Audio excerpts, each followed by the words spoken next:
Welcome to the Author's Edge radio show with Gael Freer and Bob Price. Now, their show airs nationwide on the My Genre Radio Network, Monday through Friday at 2 p.m. and 7 p.m. Each week on their show, they help authors create books that transform our lives and imaginations. Through radio excellence, they create a unique community resource, one that promotes, connects, and fosters a sense of well-being. Gael and Bob maintain a focus on sharing books, publishing, marketing, and writing solutions. They serve listeners by providing outlets for their creative skills and energies, and they help them flourish in the competitive marketplace. Their weekly show provides intros, writing spotlights, helps you in promoting your book, your writing, your publishing, your marketing tidbits, and much more. Okay, audience, here's Gael and Bob. Hi, everyone. Unfortunately, today, Bob is not with us. Boo. He's home. He's not feeling well. And so I'm here today. But I do have a guest, and his name is Jim Harper. And he's going to tell us all about his ADHD, first of all. And he's going to tell us about Tom Huck. And let me tell you a little bit about him. Jim Harper has spent 30 years in the branding and design industry trying to get people to care about the tangible. While focusing on the past several decades trying to focus on one thing, he finally embraced his rampant ADHD by splitting his focus into many shiny objects that include his passion for creative collaboration. In 2014, he was honored to publish his first book, a children's book penned by actor Tony Hale from Arrested Development and Veep, and Tony Bagney, and illustrated by Misty Manley and Victor Huckabee. The book's name is Archibald's Next Big Thing. A book tour followed, and then in 2019, the book became a 2-season show on Peacock and Netflix, where you can watch it today. And I did watch a little bit of it, and it's hilarious. Vowing to never publish another book again, and whenever you vow to never publish something, you end up publishing again. Chris Ryan, owner of Once Films in St. Louis, to publish a book in St. Louis native Tom Huck, one of the world's most prestigious printmakers, whose work is owned by the National Museum, the Met, the Whitney Museum of American Art, the St. Louis Art Museum, and the cover of the Roots Platinum album, Phrenology. Tom's work is so scarce in the world since his editions are as low as $25 per plate in a 2 to 3 year time span. Jim and Chris started Fine Print Small Press to begin to bring the work to a place where it can be focused, studied, and showcased in a 300-plus page, several-pound tome called Tom Huck, The Devil is in the Details, prints 1995 to 2020. And it's that big book right here that I have that's like, it really is a door stopper. I'm telling you, this thing, you could use it for weightlifting. Shot and concepted by Chris Ryan, designed and concepted by Jim Harper. Both this book and previous were edited and consulted on by Andrew Dowdy of Edit Right, whom we had on our show previously. Delightful gentleman. Written by Greg Kessler, the head of the St. Louis Punk Archive and director of adult services at the Edwardsville Public Library, with a foreword by Blab publisher Monty Beauchamp. Besides his interest in publishing, Jim consults with agencies, is the CMO of Clementine's Creamery in St. Louis, runs his own boutique design firm, Harper's Bazaar, and runs a coffee roaster in Edwardsville, Illinois called Plaid Coffee. He hopes to collaborate and make more tangible things that outlive him in the hopes that his daughter will think he's cool in the future. And I will say one thing, he did not bring any ice cream with him. Sorry. It's the thing I'm most famous for now is not bringing ice cream when I should. I need to buy a refrigerated truck. Welcome ASAP. to Author's Edge. You do have a story to tell. Yeah. So tell us your story.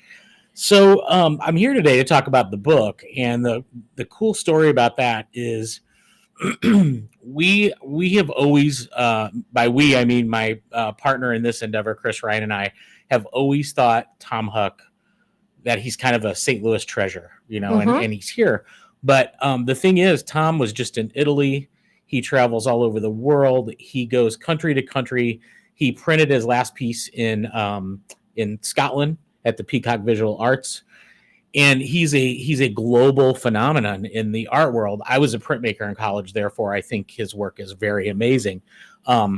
His woodcuts take 2 or 3 years to make. They're so high detailed, they're so large. The big pieces are the biggest possible one that'll fit on a press. It's the size of this wall I'm looking at here. And so if you're an art a fan of art, you're going to have a hard time seeing his work because only 25 get made. They get distributed all over the world. Some of them get bought up by museums and will be either that museum or maybe nowhere, maybe it'll be part of their collection.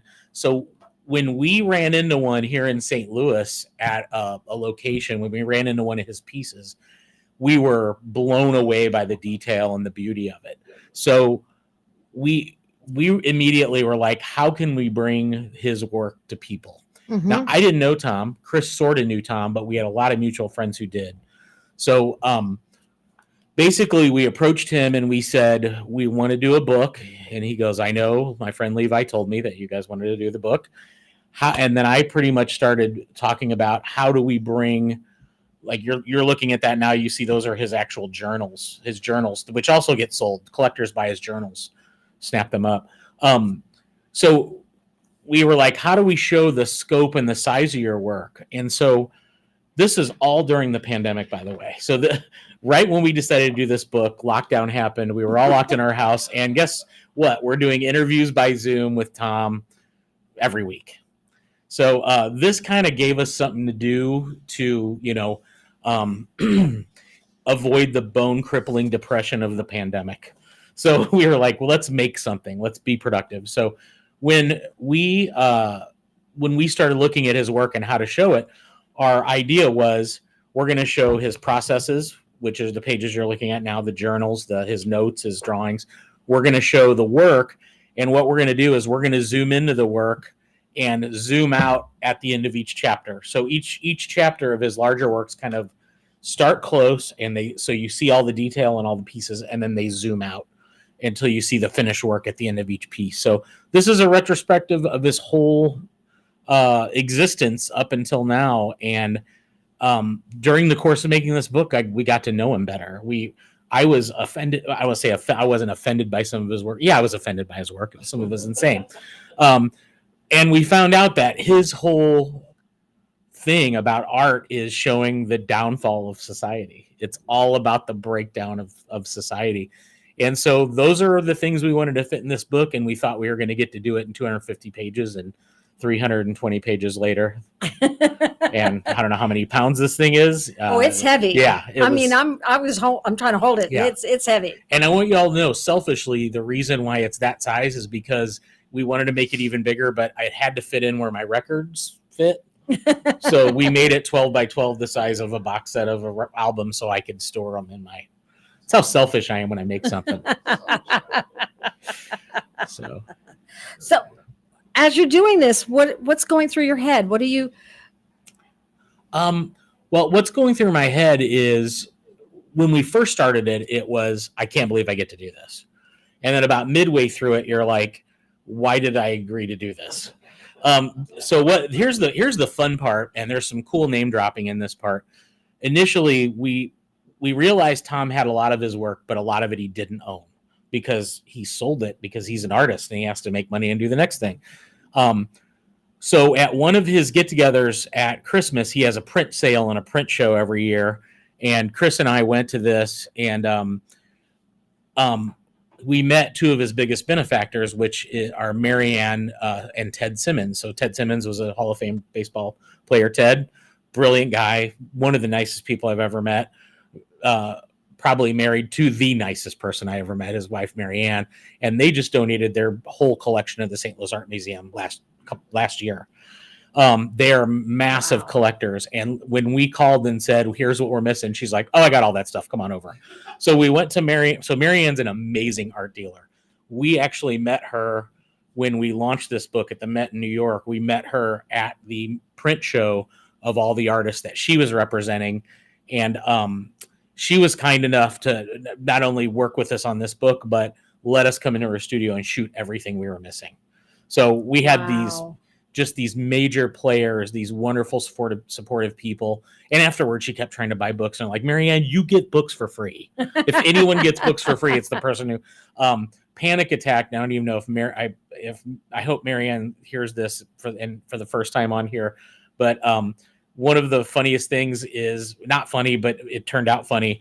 The night before this whole book was going to the printer, I jumped out of bed at 3 a.m. realizing I spelled her name wrong. Oh my goodness. And not only did I didn't really know if I did it wrong, but in my mind, I was like, you spelled her name wrong. It just popped into my head. So I jumped out, I opened my computer. I'm mad because I'm not asleep, and I find it, and then I look up her name and her email, and I did indeed. It's Maria and then E. I put a Y in there, and I was like, I can't have the biggest benefactor on the first page name spelled wrong. I will just walk into the ocean. So I fixed it. I resent the new file, and the broker's like, no problem. We got that one. And I was like, thank goodness. And we found another typo at that stage too. But those are the psychotic things that happen when you're making a book on your own. Oh, tell me about when you're just that. doing it because this is all DIY. This is a bunch of friends getting together to make the book. So when I was doing my mother's book. Oh no. I thought that I thought that it wasn't a typo. What it was I thought my sister had asked me to change out a picture of her and her husband. And I thought I did it. I sent it in, and then I went back and I looked at what I had done, and I looked at the wrong file. And I saw Was it called final? Yes. It was one of those. And I looked at it and I said, oh my God, I sent them the wrong, and I had already ordered the 100 books. And I was like, oh my God. But then I looked and I realized I'd looked at the wrong file, and I did send the right picture. Thank goodness. But in the meantime, I was having a hard time. So I can relate to you exactly what was going on. So here's the advantage. Both you and I, when we do have heart attacks, we're going to know already. Yes. Because we've made books. Mm-hmm. So like when that feeling, I mean, it was here. Yeah. And I was like, well, now I'm going to be able to call an ambulance, no problem, because I know exactly what. Yeah. And then, of course, and this is not, all right, so this is your benefactor. This is my sister. Oh, even worse. In my mother's book. Oh, gosh. Yes. Oh, my God. I thought it was. And now I'm on the phone with my sister. I'm saying, Natalie, I'm so sorry. I'm so sorry. Yeah. Yes.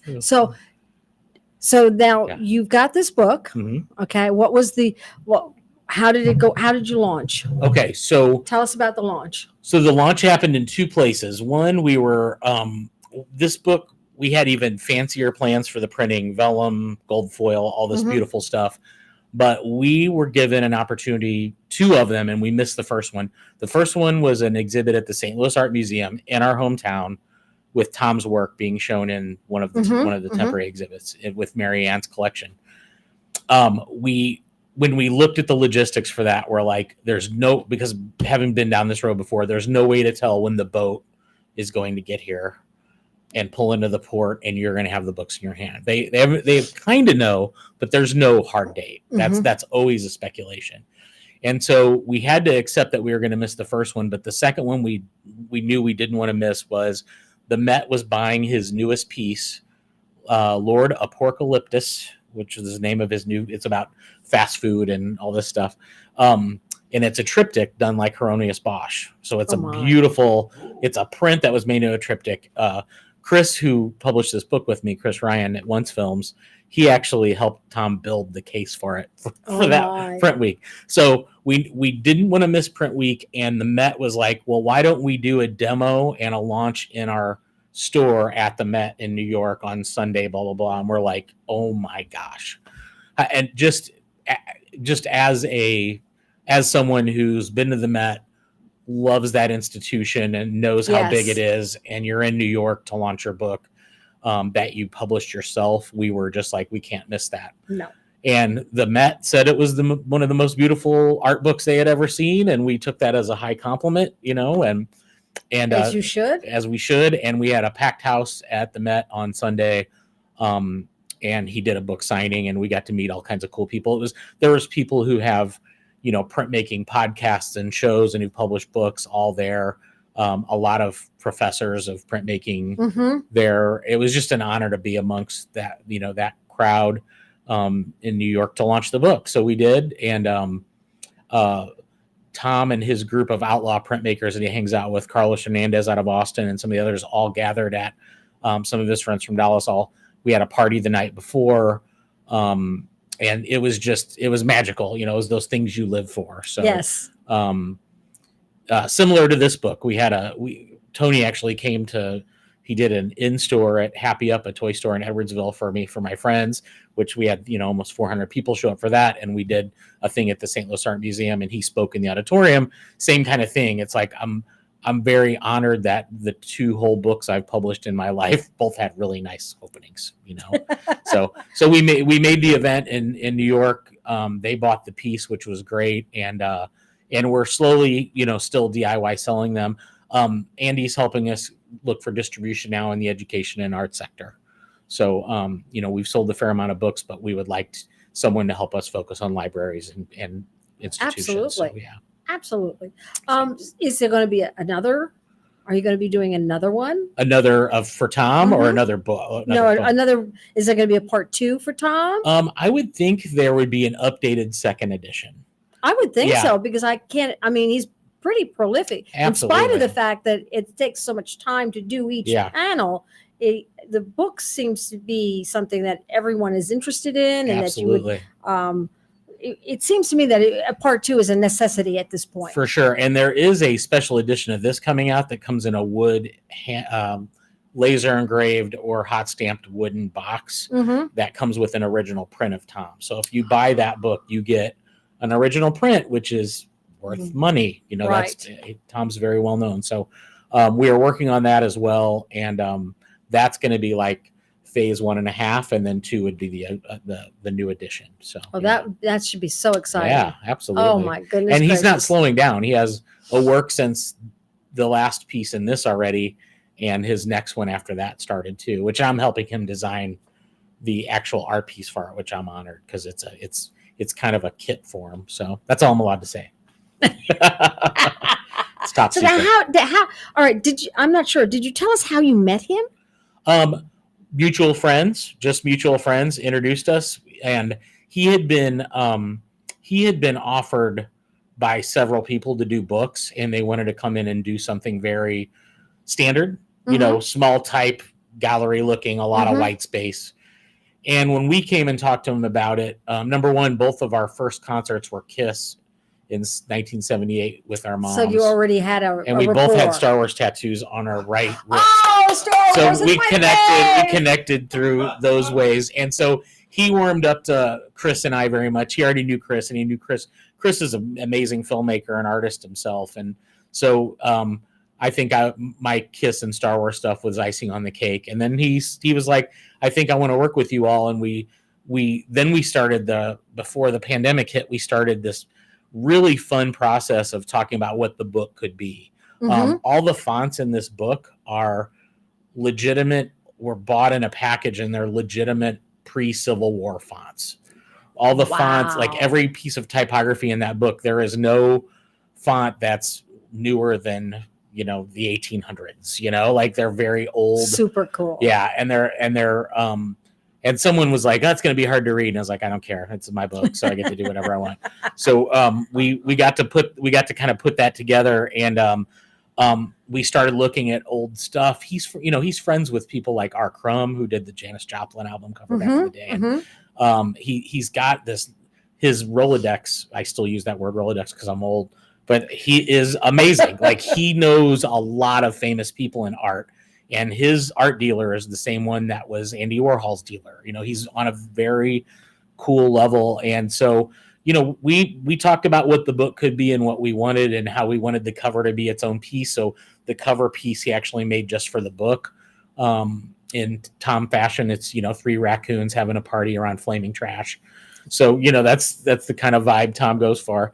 And then we got kind of down this road for a while, and we started putting the book together, and we realized as much as we knew Tom and as much as information as we could extract from him, we had to bring a writer in and involved. Mm-hmm. And I immediately asked Chris if this was, a cool route to go. But my friend Greg, who I played punk rock with when I was 18 in the 80s, Greg Kessler, runs he's a historian and librarian. Mm-hmm. And he does, he does freelance for Disney. He does a lot of cool stuff. He's a historian, and he archives all of St. Louis's music via this social media page called the Archive of St. Louis Punk. And it's way beyond punk, because he actually helped the Missouri History Museum curate the St. Louis Sound exhibit with Steve Pick and some of the others. But all the flyers in that exhibit were stuff from our days in the music scene that he helped him get. He brought a band in, all-female rock band that was really one of the first punk bands in St. Louis, called the Welders, to the History Museum for that exhibit. Okay, they reunited for the first time. Yeah, he does really neat stuff. And plus he was an English major, did his dissertation on music, and we brought him in to help us pen the book, because we realized as much as I love to write, as much as I love to read and write, and all of us, we wanted a true writer to be involved too. So Greg came in, had to re-interview Tom, and which was laborious. Tom's like, I have to say all this stuff again, and it went fantastic. We think he did a wonderful job. So yeah, he's the author. So it sounds like it was such an exciting project. It was 4 years, 3.5, 4 years of constant work, and that's, there's my 5th part-time job right there. So, yeah. But before that book, you did this one. Mm-hmm. Okay. Yeah. So Archibald's next big thing. Mm-hmm. Tell me about this one. So this is Archibald. Yeah. And so this book was fun. It was our first book. I owned an ad agency at the time called Boxing Clever. Mm-hmm. Me and a couple friends, and we had that agency for about 12 years. And we were doing some work for Adobe for their publishing software. And we were helping also them work with, we were also helping Adobe work on their tablets were new. So we were helping them with their tutorials and stuff of how their software worked on tablets. And when I discovered their publishing software, I was kind of underwhelmed. I was like, how can I make this cooler? But at the same time, how am I going to claim to know anything about publishing if I've never published a book? So I was like, we're going to publish a book. Bizarre timing, my friend Tony Biagni, who wrote this with Tony Hale, we went out to lunch, and he was like, hey, I'm writing a book with Tony Hale. And I was like, Tony Hale? And he's like, yeah. And Tony Hale, when he was on Arrested Development, he was this character called Buster, and we loved that show. So we pitched to him along with Simon & Schuster against some very heavy hitters, and he was nice enough to choose us to help make the book, because the publishers were going to help him publish the book and probably do a way better job of us of distributing the book. All the things, they're Simon & Schuster is real. Yeah, it's big. And our rep at Simon & Schuster, Samaya Ojokli, she's in New York, and we're still friends. They actually, since they didn't get this book, they were going to publish a book on his life. And long story short, don't make it short. Okay, well, Tony picked us. We got to help him actually create the book. So Victor Huckabee had created these amazing, adorable characters. And they are cute. Misty they are Manley really cute. Worked for me. She loved Tony Hale. And I was like, as much as I would like to try to finagle my way to illustrate this book and run an agency at the same time, she loves Tony Hale. I want her to do it. I want her to be this time. And I had some talented people. I felt sad for not asking to do it, them to do it at the agency, but I kind of brought everybody in to help, and it was a team effort. Sometimes it's that team effort makes it much better. Mm-hmm. It really does. Yeah. And artists love to collaborate. That's why I do it. I'm not good enough to write or write a book. So I take other people's stuff. That's kind of what I do too. I bring people together to make the product better. Absolutely. Sometimes that's really the way it should go. Yeah. So how was it to work with Tony Hale? He was fantastic. He trusted us on the art. He trusted us on the story. He helped craft the story. He actually sent my business partner Dave and I to Nashville to meet DreamWorks. That they're the ones who ended up putting the thing together. The fun part is we got to make a DreamWorks How to Train Your Dragon turntable for them, because one of our other clients was Crosley Turntables. So we got to do a little work with DreamWorks just for fun. It wasn't huge, work or anything, but yeah, the guy we met the thing that the conference Tony sent us to, actually, got the TV deal for the book, which was cool. All right. We are going to go to a commercial break now, and we will see you after a moment.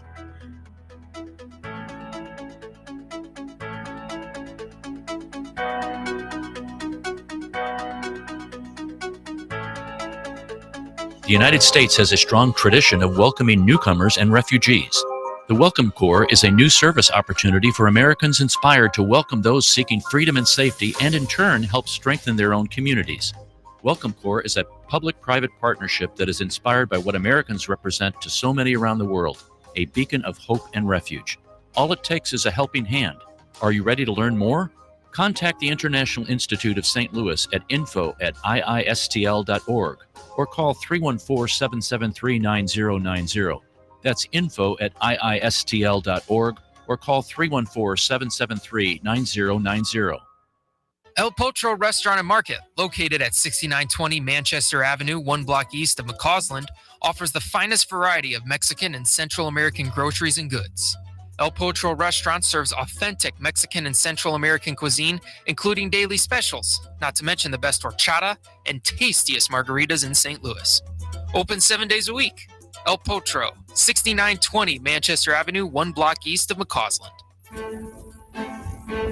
In 1857, the Dred Scott decision was a major legal event and catalyst that contributed to the Civil War. The decision declared that Dred Scott could not be free because he was not a citizen.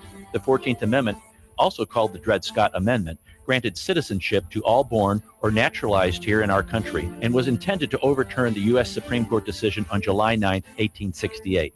The Dred Scott Heritage Foundation is requesting a commemorative stamp to be issued from the U.S. Postal Service to recognize and remember the heritage of this amendment by issuing a stamp with the likeness of the man Dred Scott. But we need your support and the support of thousands of people who would like to see this happen. To achieve this goal, we ask you to download, sign, and share the one-page petition with others. To find the petition, please go to dredscottlives.org and click on the Dred Scott Petition Drive on the right side of the page.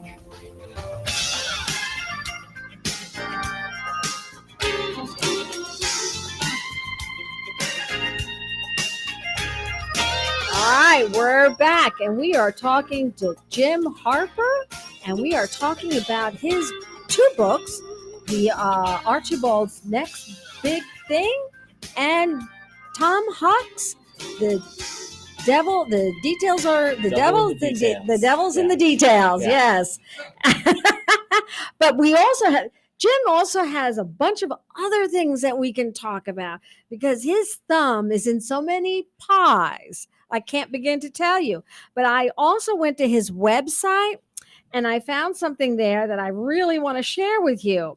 1,000 miles per hour, 460 meters per second. That's how fast you're moving right now. The wind you're feeling is contained within our gravity and has nothing to do with the speed in which you're moving. And a large heated rock that contains your entire history is spinning 1,000 miles per hour, 460 meters per second. Nothing here has ever left.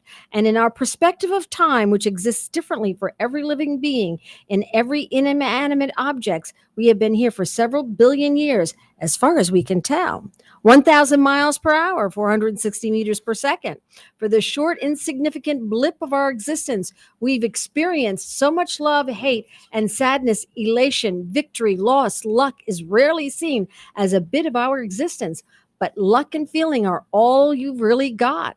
If your business needs to experience the rare combination of luck along with the feeling your brand gives someone causing you to succeed, you have very little time to make the first impression. Let's make it a good one. I just love the repetition of 1,000 miles per hour, 460 meters per second. That heated rock. Books aren't the only thing you do. Tell us about this quote. That quote was me being tired of trying to write an about us for an agency that mattered, because in the big picture,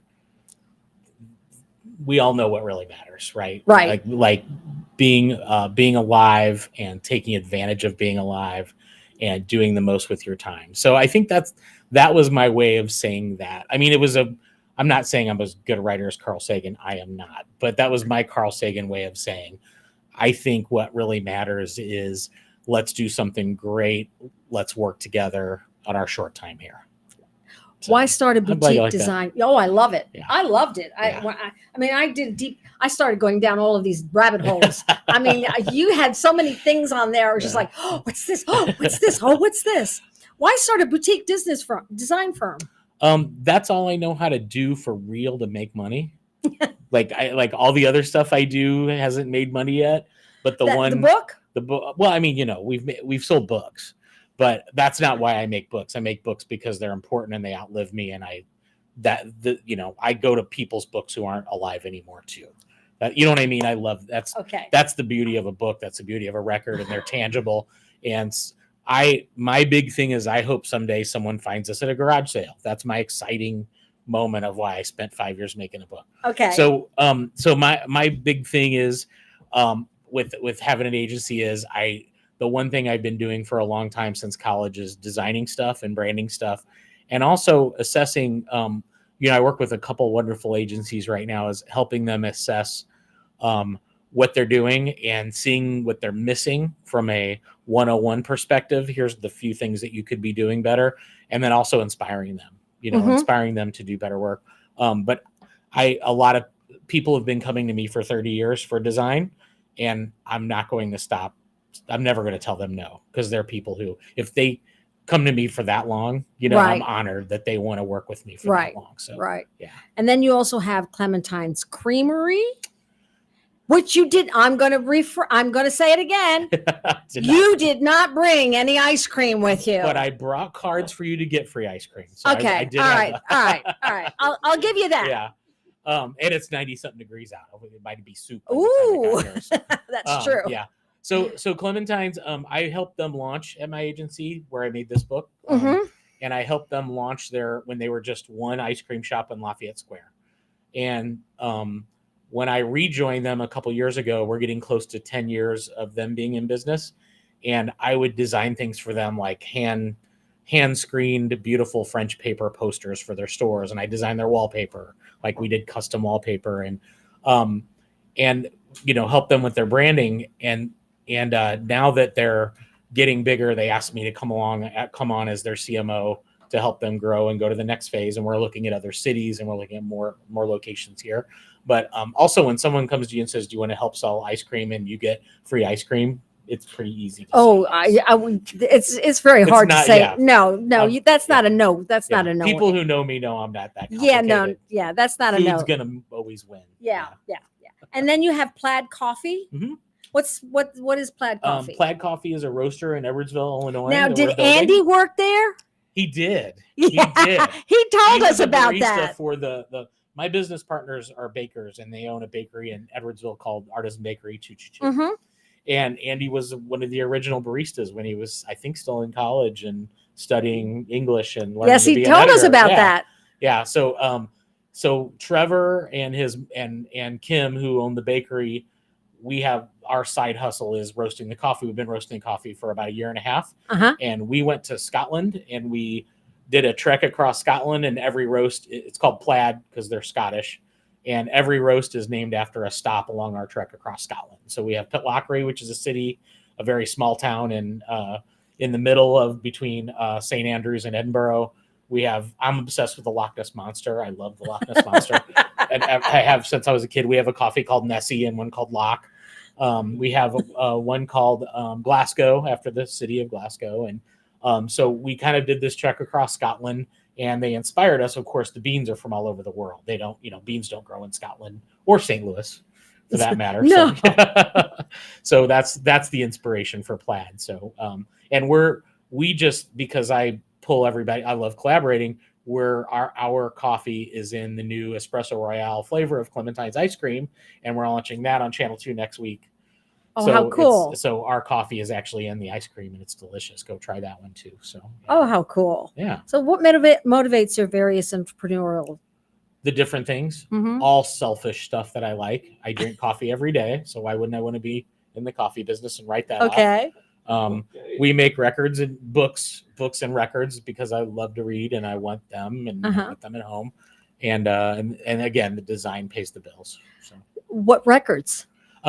we put out a record, the most recent by a band called Three Merry Widows, was from St. Louis. And the story of this record is the album was shunned by the record label. They got signed to a big label. They're a really cool St. Louis band back in the 80s, 90s. And they were reuniting in St. Louis for a show and decided to re-release this record that the label killed. And when we heard it, we're like, this is a brilliant record. And we really just wanted to do the vinyl. They own the digital rights to it. So we pressed the record and designed the record and put the record out. We launched it at Delmar Hall next to the pageant, and they had a big show.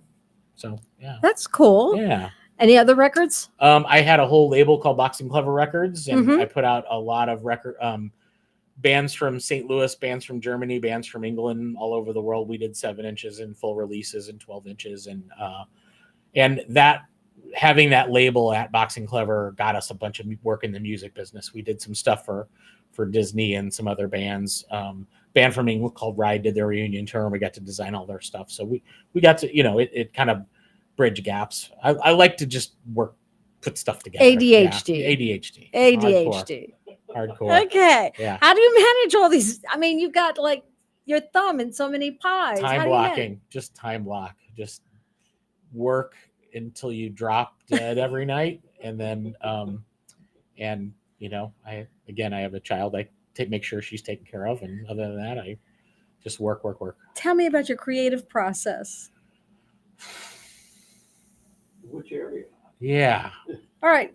For the books. For the book, creative process for designing a book and publishing a book is fun because you just read books and you go to bookstores and libraries and you just look at everything. A lot of people come to me for advice on designing books, and I'm designing a couple more for people right now. I'm designing some educational books and stuff for the design firm. And we really just go to a bookstore together and be like, what feels like your book? What size is it? What's the cover? This is soft touch. That's why it feels so good. It's really just about, I don't want to say plagiarism saves time, but when you go in and you want to look, you feel the right thing. You're like, this is the size of the book. This is what I want. So, okay. I haven't done a radio thing yet. Okay. You are listening to The Author's Edge with Gael Freyer and Bob Price, coming to you weekly on Saturdays at 10 a.m. on KWRH 92.9 and KXOK 102.9 FM, and Monday to Friday, 2 p.m. and 7 p.m. nationwide on My Genre Radio Network. You can also view our latest videos of past shows at authors-edge.com online and download valuable information on marketing and publishing. Okay, so I did that. Awesome. Awesome. And I should say you can get my books at fineprint.smallpress.com. Yes, absolutely. I'm supposed to say that. Yes, you are supposed to say that. So how do you stay inspired? That's really easy. There's a lot to be inspired by, I think, artistically. I think finding radio shows like yours that are actually finally let people talking about books. Podcasts, I listen to a lot of podcasts about books, about design. There are a set of people on the planet that I go to over and over again to get inspired by. You were born in France. There's a French blogger who's a designer. He has a weird name. It's Mr. Cup, Mr-Cup.com. Mr. Cup? Yeah, he's got this amazing design blog, and he makes really beautiful things. And I've been going to his site every day for 20 something years, Wow. every week, just to get inspired. There's just some brilliant people out there.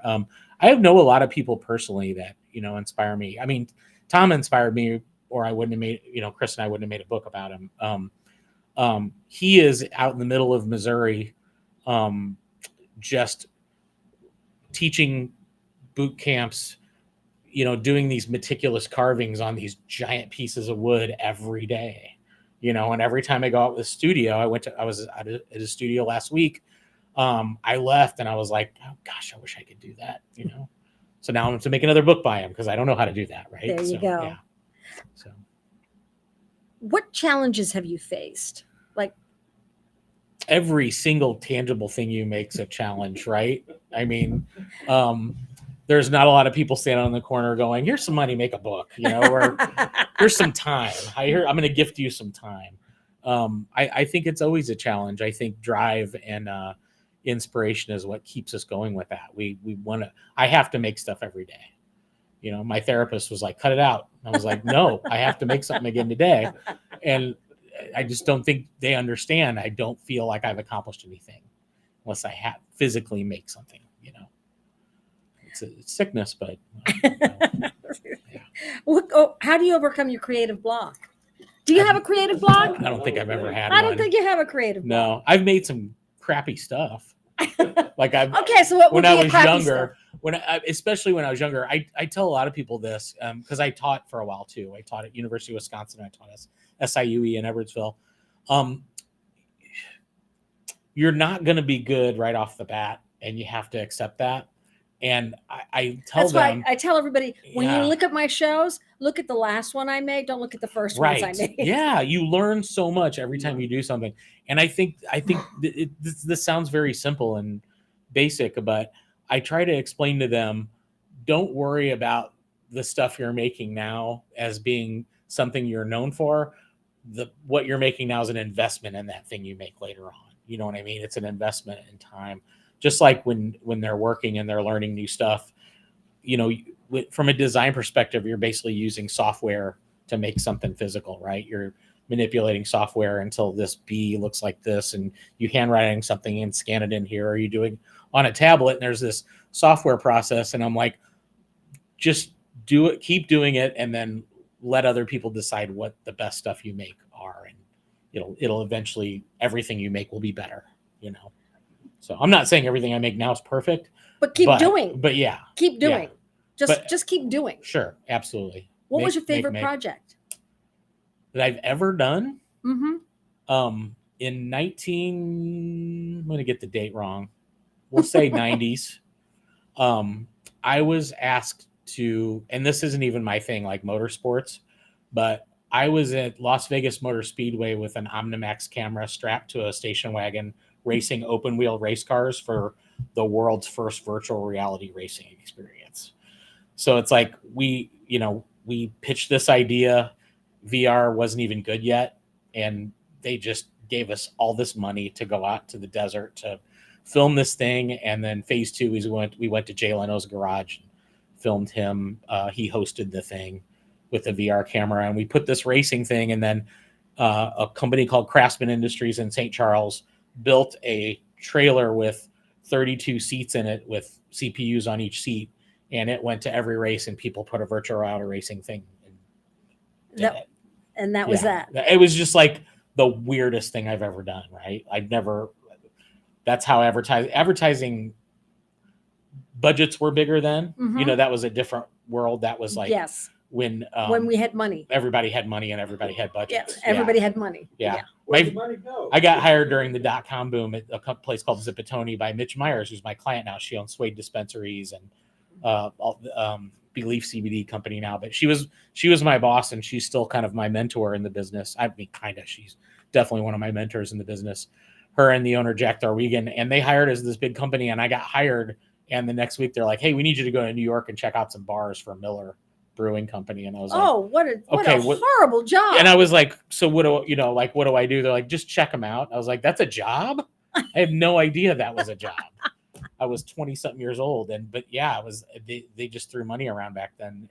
But we came back and made a report and told them what was going on. And we did trend identification and the internet was like invented that year. Oh my gosh. So it's like you just had to go do stuff to learn that. Oh my You gosh. could just look it up. Yeah. So So anyway. what makes a brand feel special? How do you make brands feel special? I mean, I looked at your website and I saw that there was. First off, I noticed the colors on your website were all muted. Mm-hmm. There was nothing on there that was like bright. It was all muted colors. Mhm. It was like muted salmon colors, Mhm. muted blacks, muted browns. Mhm. It was all muted colors. So I'm not a fan of primary colors, but also the job of a website to stay out of the way of the content, mhm, and the job of a mhm, ad is to stay out of the way of what you're advertising. So a Mhm. lot of times, so while sometimes you think design you're doing the thing that's important, you're actually some kind of trying to stay away out of the way of the thing that's important. So the reason why my website's muted is because I want, if it's the fine print one, we want to just show off the book, which is a big black square, right? mhm. So anyway, I guess that's the goal, is to try to stay muted, to stay out of the way of the like my website. If there's like 3 colors on the whole website, and I will never put another color on. I saw Yeah. that. I noticed that. I Yeah. noticed that immediately. Yeah, they work well together, but any one more color and It would It's- be yeah. kiltered, Yeah. and it was 3 colors Mhm. as opposed to 4 colors. Right, So it was an odd number. always odd numbers. Never Always even odd numbers. Yeah. Yes, I Even- know. Even like when you're putting stuff on something. Right. So like my Yeah. house is yellow, blue, and white. Oh, nice. I could live there. Sometimes with a little sprinkling Wouldn't of bother me, red yeah. occasionally. Mhm. You'll see a little bit, but it's yellow, blue, and white. Sure. Yeah. Yeah. Yeah. It's a Provence colors, Oh, very cool. Yeah. Right on. Okay. Yeah. French Provence colors. I like it. Yeah. But I saw that, Yeah. but my colors are bright. Yeah. Whereas your colors are muted. Yeah. Okay. So, but when you do an advertisement for someone, are those the colors that you have on your website? Those aren't the colors that you use for your advertisements. Oh, Or no. like for your branding. No, that's that's about them. Right. My Right. website's about me, but it's about showcasing their So, work, like, and when their you work's did, about them. There was a couple of brands that you had on there that Mhm. those weren't the ones that you were. Those aren't the brands. Are those the brands that you did? Yes. Yeah. That's my portfolio. That's work that people have come to me to ask me to do. So Okay, but those aren't the colors. of the- designing whiskey bottles or right, but those aren't the medical colors stuff. of the whiskey bottle that is Right. being Well, that was being. Like there's a whiskey bottle on there out of Carbondale, Colorado called Uh-huh. Hoover's Revenge. Uh-huh. And I worked with Jack Thorwegen, my old boss at Zippatoni, on that project. That is a thing where we actually painted, like the old Schmidt beer cans, a scene of the dog protecting a baby deer from this Right. mountain lion. And we Right. painted the whole scene on the label in the colors of Colorado in the fall, where it's from. So that was, the colors have to mean something, right? Right. Like if you're going to make colors about something, it's got to mean something. So Right. in right. that case, we brought this story because the whiskey's called Hoover's Revenge, named after the dog who lost Okay. an eyeball in the fricassee with the mountain lion, but survived. It's his whiskey. Oh, it's his. Oh, okay. Yeah. So the owners wanted him, and they, the distiller, Connie, she was one of the country's first female distillers, Mhm. and they're the greenest distillery in the country, the most ethical, Okay. green organization that makes liquor in the country, and their whiskey was all about. That was their inspiration for that. Whereabouts in Colorado? Carbondale, Colorado, which is a beautiful, stunning little town in a flat, plateau in the middle of the mountains, pretty close to Aspen. Okay. So yeah, and they own a really cool bed and breakfast there, and it's a great, beautiful place to visit in the summer. If you want to drive a 4-wheel drive 2 miles an hour, go in the winter. Why is storytelling important in packaging and in branding? It's everything. It's the only on shelf and or online when they see a picture of it might be the only place they get the story. Mm-hmm. Someone who sees it, so you should tell the whole story on the package for sure. Especially when it comes to places that have an inspiration for the product, for sure. Oh, Yeah. so what's the future holding for you? I'm gonna What- keep making stuff until I pass out. I want to make more books. Oh, so For what sure. books? Besides, now I know that we've got a second one Second edition. for that Sure. for Tom. Yeah. Okay. Yeah. Is there anything else on for Archibald? Not for Archibald. That's run its course. Okay. Because of the show and everything. Right. But I think there are other artists I want to collaborate with to do books on for sure. Anybody that you can tell us? One I mentioned, Carlos Hernandez, which is Tom's friend out of Austin. Okay. He's an amazing Hispanic artist who does these. He not only does amazing, beautiful prints, but he will take a black leather jacket and paint the entire leather jacket like a painting and frame it, and it's just look up his work. It's really cool. And Carlos Hernandez. He's a friend of Tom's. Tom has other stuff in the works and plans that we are looking at as well, because a lot of people don't know this, but once you start working with Tom, he hires you to do whatever he wants. So I'm helping him with that. But he's become a friend. That's why I'm kidding. But Tom had an amazing story while we were working on this book. He actually got taken to Germany for 2 weeks with the British rock band who passed away, Motorhead.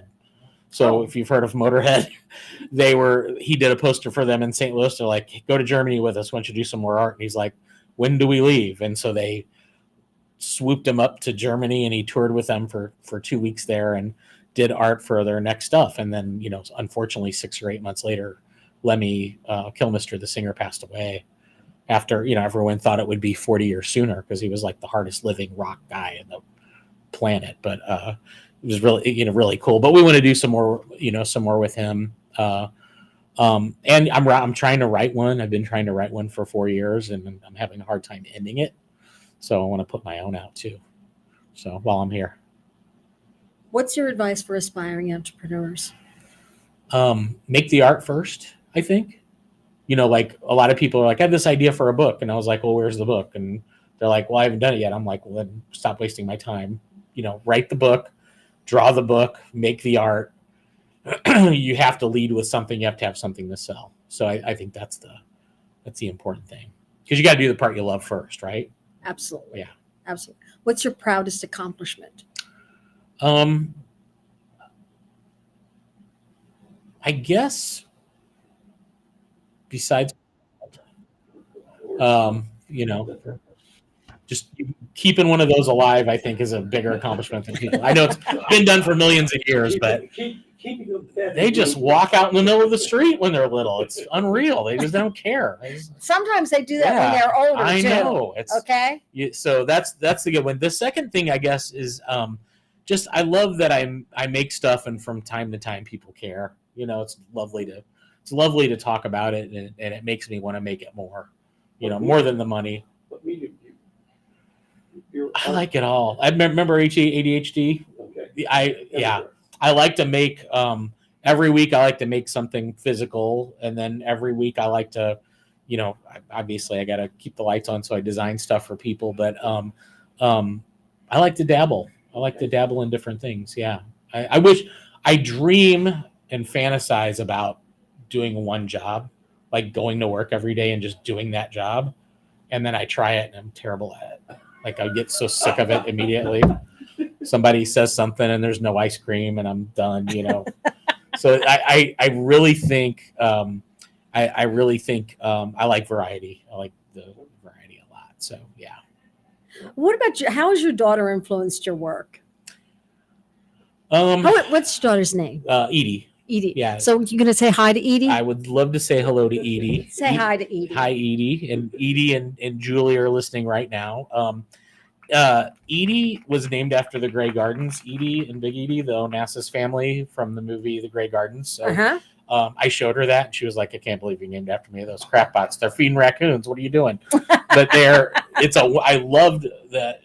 If you know that story, The Grey Gardens, Calvin Klein and Ralph Lauren and all these people were watching little Edie wear jeans on her head as a turban and all this stuff, and she was influencing the fashion industry, and they were spying on her, and finally they later came to their senses and hired her and brought her on. But I always thought that was so cool. Someone didn't even know they were influencing the entire fashion world, Right. And from upstate New York, in the Hamptons, so in a dilapidated house. I just love that. So So she's named after them, and she's already making logos, and she already did a logo for my sister that my sister liked hers better than mine, and she's 11. So that really made me angry that she already passed me up on one. But she's super creative, draws nonstop, uses the iPad, draws with her finger on her phone. She's always creating, unfortunately, like me, and I hope I didn't instill that on her to where she's like me. She needs to rest sometimes too. Yes, she think. does. Yeah. She really Yeah. does. So, what's next for Harper's Bazaar? Harper's Bazaar, I'm going to be honest with you about that part of my life. I want to keep doing exactly what I'm doing. I help small to medium people achieve their dreams. Mm-hmm. I'm a consultant, so I don't have to charge them an arm and a leg on a large scale. And I just have been lucky enough to meet a group of people that I really enjoy working with. And I hope it does, knock on wood, I hope it doesn't change. I like my lane, and I'm going to stay in my lane. Some people want to bring me in on bigger stuff, and I've worked on really big brands, but I like helping small businesses a lot. So How do you measure your success? by height, and I'm failing. I wasn't blessed with the hair thing or the height thing. Oh, that's okay. Neither was he.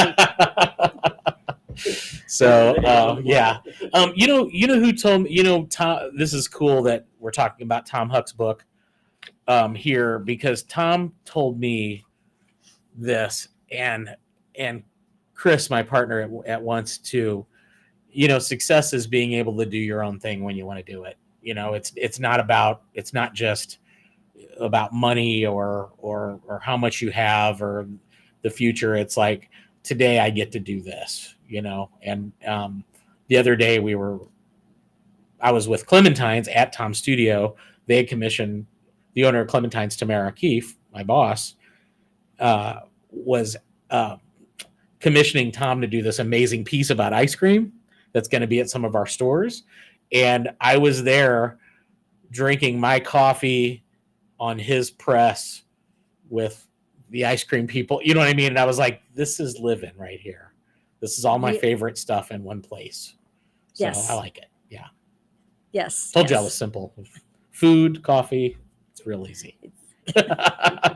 Food, coffee, ice cream. Yes. It's all there. Absolutely. And your favorite people. Yeah, exactly. It's all there. Yeah. It's all there. Yeah. For sure. Well, thank you so much, Jim, for coming in. This has been absolutely delightful chatting Thank with you.